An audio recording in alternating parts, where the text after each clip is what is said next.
Jail में भी मुंतकिल हो सकते हैं अगर इस तरह के एहतजाज वगैरह जारी रहे। मेरी बात सुने, ये जो हुकूमत के वजीर बोल रहे हैं, इन बेचारों के पास क्या है कहने के लिए?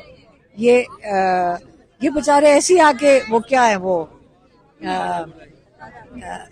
इन बेचारों के पास कुछ भी नहीं है ना कहने के लिए। पीछे बैठ के यही लोग कहते हैं जी हमारे हाथ में कुछ नहीं, हम बेबस हैं। ये तो बेबस हैं बेचारे।